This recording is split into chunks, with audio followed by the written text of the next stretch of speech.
My name is David Parker. I'm a quiet guy. A software engineer, a widower, not one for drama. I moved to Maplewood Heights, a peaceful, gated suburban community in Maryland. Quiet mornings and the hiking trails nearby. I drink my coffee black, grill steaks on Sundays, and never talk during movies. My life was simple, predictable, until she showed up. Her name was Patricia Morrison, HOA president, clipboard carrier, and self-proclaimed guardian of suburban order. She treated shrub height violations like federal crimes. This is the kind of woman who once issued a citation for excessive seasonal enthusiasm. That was about my Halloween fog machine, by the way. At first, it was harmless.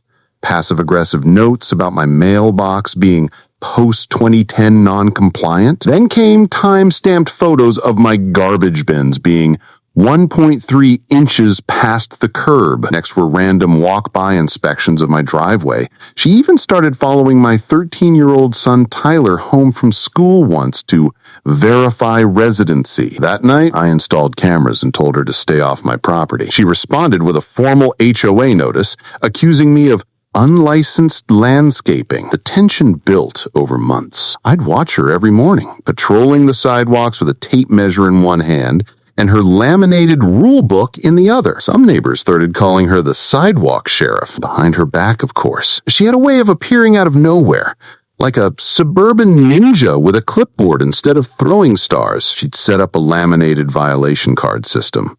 Yellow for warnings, orange for second offenses, red for HOA action. I had racked up 7 yellows and 3 oranges by that point. The crimes? A garden hose visible from the street, an unapproved bird feeder, grass growing 0.2 inches above regulation. Then one Saturday afternoon, everything came to a boiling point. I was out front, trimming hedges, when Patricia stormed up, visor on, clipboard ready. She demanded to see my ID, said I was an unregistered male individual operating unauthorized trimming equipment. I blinked and laughed. I said, "This is my front yard." She went red in the face and dialed 911. What she didn't know was that Tyler was recording everything from inside the house. He caught her shouting to the dispatcher about suspicious landscaping activity and threats to community vegetation. The 911 operator could be heard asking, "Ma'am, is this about a bush?" 2 squad cars arrived in minutes. The officers looked at me, hedge trimmer in hand, then at Patricia, waving her clipboard. Then they turned to Tyler, who calmly stepped outside, still recording. One officer asked, "You got that on video, son?" Tyler nodded and handed over the phone. 30 seconds into the footage, the officers sighed and asked Patricia to leave the property. She argued that HOA authority superseded local jurisdiction. They were not impressed. One officer quietly pulled me aside and said, "Honestly, this isn't the first time someone's called us about her." I submitted the footage to the HOA Ethics Committee and our town council. That's when things really changed. A week later, the HOA held an emergency meeting. It was standing room only. Patricia was unanimously removed as president and fined $8,000 for harassment and misuse of community resources. The investigation revealed she'd spent over $20,000 of HOA funds on binoculars, patrol gear, and even mileage for her daily enforcement drives. The HOA treasurer admitted no one had ever questioned her receipts. Meanwhile, Tyler's video went viral. Title: Karen versus Dad versus Shrubbery. Over 3 million views in the first week. Local news picked it up. Comedy shows made spoofs. Someone even made a remix that hit 5 million views alone. Neighbors came forward with their own stories.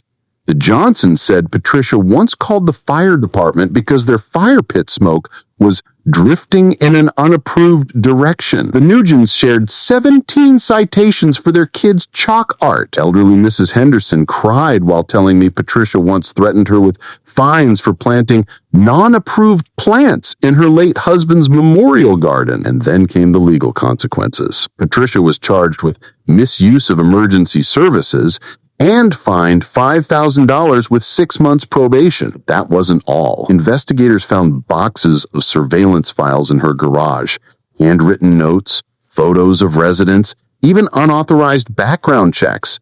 It turned out she'd hired a private investigator using HOA funds. She'd secretly recorded HOA meetings and documented people's routines. The court added stalking charges. During sentencing, the judge ordered her to write formal apology letters to every affected household, attend anger management classes, pay $47,000 in restitution for legal costs and damages, complete 50 hours of community service, specifically helping seniors with yard work. And, most notably, she was permanently banned from serving on any HOA board in the entire state. Her hands shook as she signed the court order.